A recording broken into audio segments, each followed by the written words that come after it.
Thank you very much. Thank you. I would like to begin by addressing the terrorist attack in Manila. We're closely monitoring the situation, and I will continue to give updates, anything happens during this period of time, but it is really very sad as to what's going on throughout the world with terror. Our thoughts and our prayers are with all of those affected. Before we discuss the Paris Accord, I'd like to begin with an update on our tremendous, absolutely tremendous economic progress since Election Day on November 8th. The economy is starting to come back, and very, very rapidly. We've added $3.3 trillion in stock market value to our economy and more than 1 million private sector jobs. I've just returned from a trip overseas where we concluded nearly $350 billion of military and economic development for the United States, creating hundreds of thousands of jobs. It was a very, very successful trip, believe me. Thank you. Thank you. In my meetings at the G7, we have taken historic steps to demand fair and reciprocal trade that gives Americans a level playing field against other nations. We're also working very hard for peace in the Middle East, and perhaps even peace between the Israelis and the Palestinians. Our attacks on terrorism are greatly stepped up, and you see that. You see it all over. From the previous administration, including getting many other countries to make major contributions to the fight against terror. Big, big contributions are being made by countries that weren't doing so much in the form of contribution. One by one, we are keeping the promises I made to American people during my campaign for president, whether it's cutting job-killing regulations, appointing and confirming a tremendous Supreme Court justice, putting in place tough new ethics rules, achieving a record reduction in illegal immigration on our southern border, or bringing jobs, plants, and factories back into the United States at numbers which no one until this point thought even possible. And believe me, we've just begun. The fruits of our labor will be seen very shortly, even more so. On these issues and so many more, we're following through on our commitments, and I don't want anything to get in our way. I am fighting every day for the great people of this country. Therefore, in order to fulfill my solemn duty to protect America and its citizens, the United States will withdraw from the Paris Climate Accord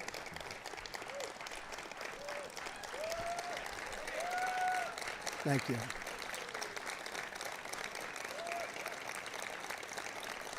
Thank you. But begin negotiations to re-enter either the Paris Accord or in really entirely new transaction on terms that are fair to the United States, its businesses, its workers, its people, its taxpayers.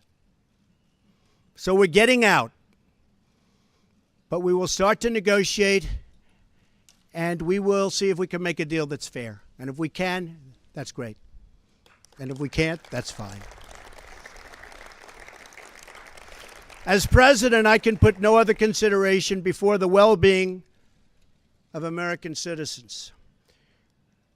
The Paris Climate Accord is simply the latest example of Washington entering into an agreement that disadvantages the United States to the exclusive benefit of other countries, leaving American workers, who I love, and taxpayers to absorb the cost in terms of lost jobs, lower wages, shuttered factories, and vastly diminished economic production. Thus, as of today, the United States will cease all implementation of the non-binding Paris Accord and the draconian financial and economic burdens the agreement imposes on our country. This includes ending the implementation of the nationally determined contribution and, very importantly, the Green Climate Fund, which is costing the United States a vast fortune. Compliance with the terms of the Paris Accord and the onerous energy restrictions that is placed on the United States could cost America as much as 2.7 million lost jobs by 2025, according to the National Economic Research Associates. This includes 440,000 fewer manufacturing jobs, not what we need.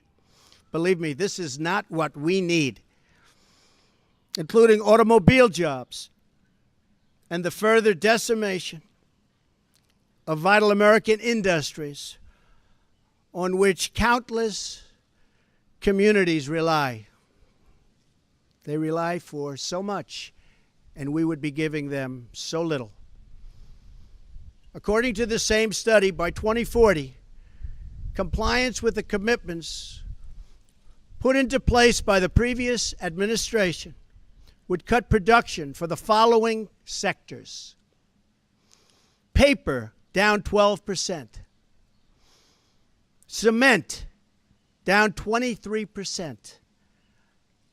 Iron and steel, down 38%. Coal, and I happen to love the coal miners, down 86%. Natural gas, down 31%. The cost to the economy at this time would be close to $3 trillion in lost GDP and 6.5 million industrial jobs, while households would have $7,000 less income, and in many cases, much worse than that. Not only does this deal subject our citizens to harsh economic restrictions, it fails to live up to our environmental ideals. As someone who cares deeply about the environment, which I do, I cannot in good conscience support a deal that punishes the United States, which is what it does. The world's leader in environmental protection, while imposing no meaningful obligations on the world's leading polluters. For example, under the agreement, China will be able to increase these emissions by a staggering number of years, 13. They can do whatever they want for 13 years, not us. India makes its participation contingent on receiving billions and billions and billions of dollars in foreign aid from developed countries. There are many other examples, but the bottom line is that the Paris Accord is very unfair at the highest level to the United States. Further, while the current agreement effectively blocks the development of clean coal in America, which it does, and the mines are starting to open up. We're having a big opening in 2 weeks. Pennsylvania, Ohio, West Virginia, so many places. A big opening of a brand new mine. It's unheard of. For many, many years, that hasn't happened. They asked me if I'd go. I'm going to try. China will be allowed to build hundreds of additional coal plants. So we can't build the plants, but they can, according to this agreement. India will be allowed to double its coal production by 2020. Think of it. India can double their coal production. We're supposed to get rid of ours. Even Europe is allowed to continue construction of coal plants. In short, the agreement doesn't eliminate coal jobs. It just transfers those jobs out of America and the United States and ships them to foreign countries. This agreement is less about the climate and more about other countries gaining a financial advantage over the United States. The rest of the world applauded when we signed the Paris Agreement. They went wild. They were so happy. For the simple reason that it put our country, the United States of America, which we all love, at a very, very big economic disadvantage. A cynic would say the obvious reason for economic competitors and their wish to see us remain in the agreement is so that we continue to suffer this self-inflicted major economic wound. We would find it very hard to compete with other countries from other parts of the world. We have among the most abundant energy reserves on the planet, sufficient to lift millions of America's poorest workers out of poverty. Yet under this agreement, we are effectively putting these reserves under lock and key, taking away the great wealth of our nation. It's great wealth. It's phenomenal wealth. Not so long ago, we had no idea we had such wealth. And leaving millions and millions of families trapped in poverty and joblessness. The agreement is a massive redistribution of United States wealth to other countries. At 1% growth, renewable sources of energy can meet some of our domestic demand. But at 3 or 4% growth, which I expect, we need all forms of available American energy, or our country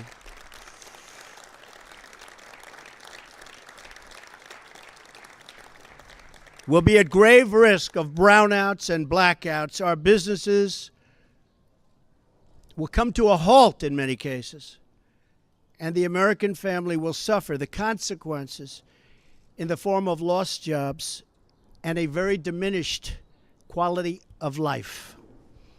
Even if the Paris Agreement were implemented in full, with total compliance from all nations, it is estimated it would only produce a 0.2 of 1 degree. Think of that.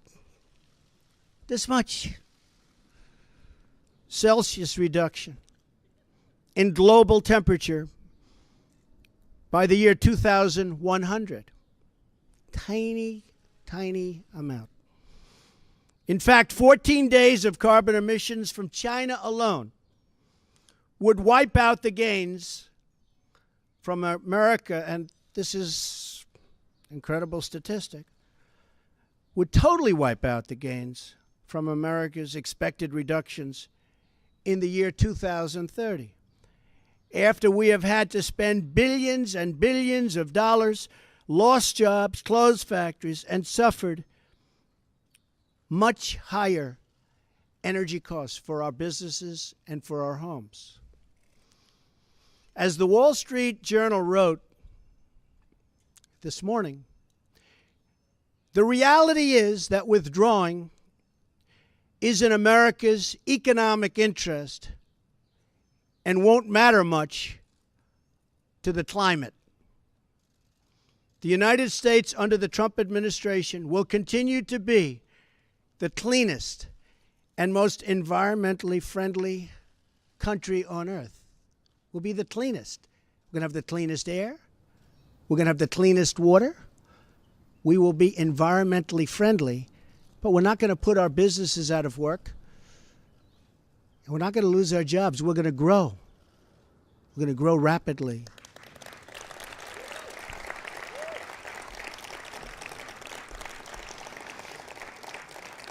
And I think you just read, it just came out minutes ago, the small business report. Small businesses, as of just now, are booming, hiring people. One of the best reports they've seen in many years. I'm willing to immediately work with Democratic leaders to either negotiate our way back into Paris under the terms that are fair to the United States and its workers, or to negotiate a new deal that protects our country and its taxpayers.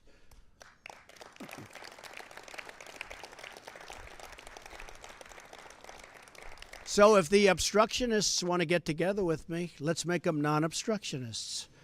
We will all sit down and we will get back into the deal and we'll make it good, and we won't be closing up our factories and we won't be losing our jobs, and we'll sit down with the Democrats and all of the people that represent either the Paris Accord or something that we can do that's much better than the Paris Accord.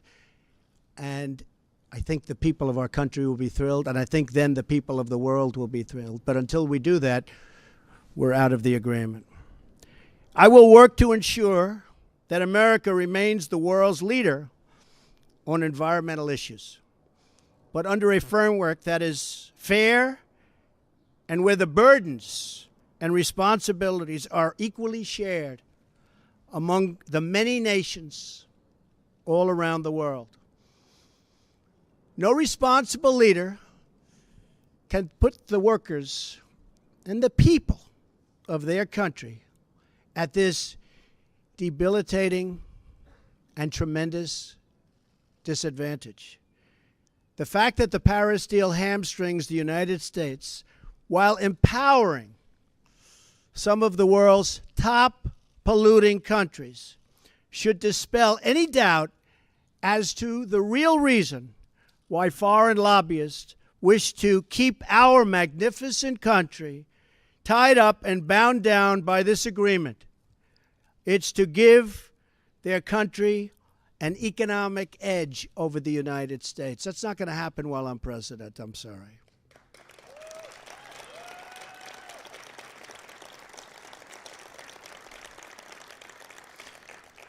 My job as president is to do everything within my power to give America a level playing field and to create the economic, regulatory, and tax structures that make America the most prosperous and productive country on earth, and with the highest standard of living and the highest standard of environmental protection. Our tax bill is moving along in Congress, and I believe it's doing very well. I think a lot of people will be very pleasantly surprised. The Republicans are working very, very hard.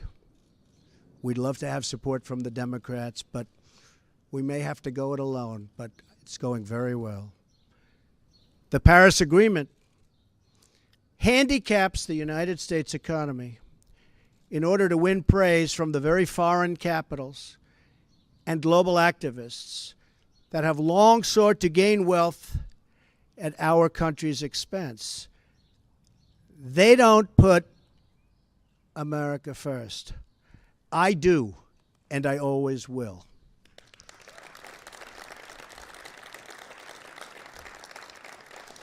The same nations asking us to stay in the agreement are the countries that have collectively cost America trillions of dollars through tough trade practices, and in many cases, lax contributions to our critical military alliance. You see what's happening. It's pretty obvious to those that want to keep an open mind. At what point does America get demeaned?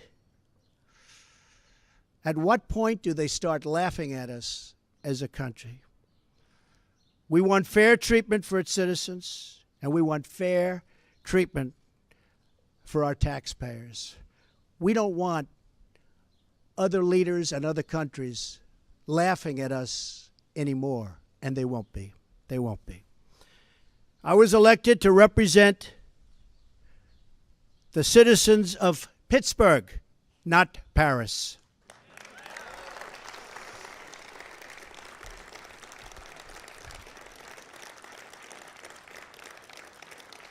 I promised I would exit or renegotiate any deal which fails to serve America's interests. Many trade deals will soon be under renegotiation. Very rarely do we have a deal that works for this country, but they'll soon be under renegotiation. The process has begun from day one, but now we're down to business. Beyond the severe energy restrictions inflicted by the Paris Accord, it includes yet another scheme to redistribute wealth out of the United States through the so-called Green Climate Fund, nice name, which calls for developed countries to send $100 billion to developing countries, all on top of America's existing and massive foreign aid payments. So we're going to be paying billions and billions and billions of dollars, and we're already way ahead of anybody else. Many of the other countries haven't spent anything, and many of them will never pay one dime. The Green Fund would likely obligate the United States to commit potentially tens of billions of dollars, of which the United States has already handed over $1 billion. Nobody else is even close. Most of them haven't even paid anything, including funds raided out of America's budget for the war against terrorism. That's where they came. Believe me, they didn't come from me. They came just before I came into office. Not good. And not good the way they took the money. In 2015, the United Nations, departing top climate officials, reportedly described the $100 billion per year as peanuts, and stated that the $100 billion is the tail that wags the dog. In 2015, the Green Climate Fund's executive director reportedly stated that estimated funding needed would increase to $450 billion per year after 2020, and nobody even knows where the money is going to. Nobody's been able to say, where is it going to? Of course, the world's top polluters have no affirmative obligations under the Green Fund, which we terminate. America is $20 trillion in debt. Cash-strapped cities cannot hire enough police officers or fix vital infrastructure. Millions of our citizens are out of work, and yet, under the Paris Accord, billions of dollars that ought to be invested right here in America will be sent to the very countries that have taken our factories and our jobs away from us. So think of that. There are serious legal and constitutional issues as well. Foreign leaders in Europe, Asia, and across the world should not have more to say with respect to the U.S. economy than our own citizens and their elected representatives. Thus, our withdrawal from the agreement represents a reassertion of America's sovereignty.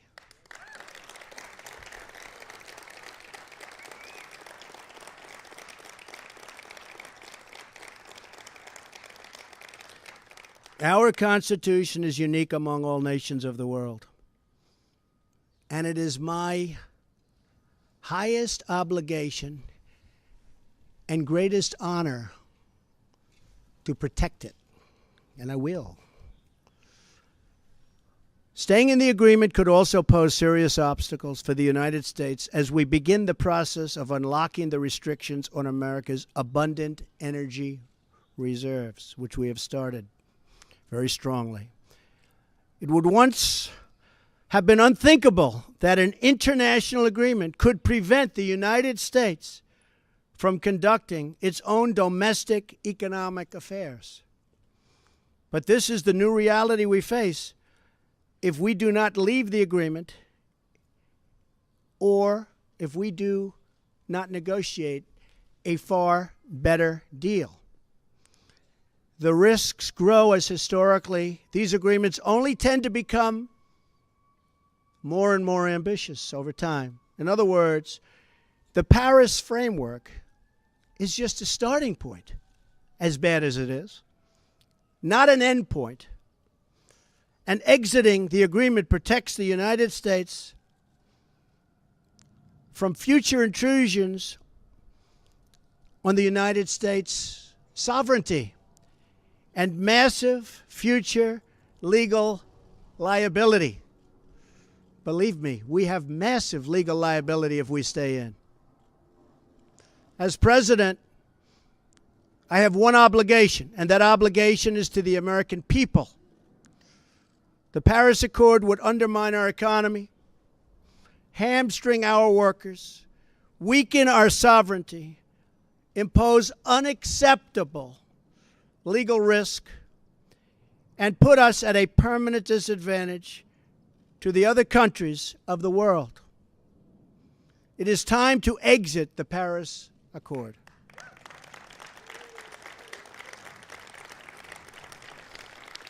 And time to pursue a new deal that protects the environment, our companies, our citizens, and our country.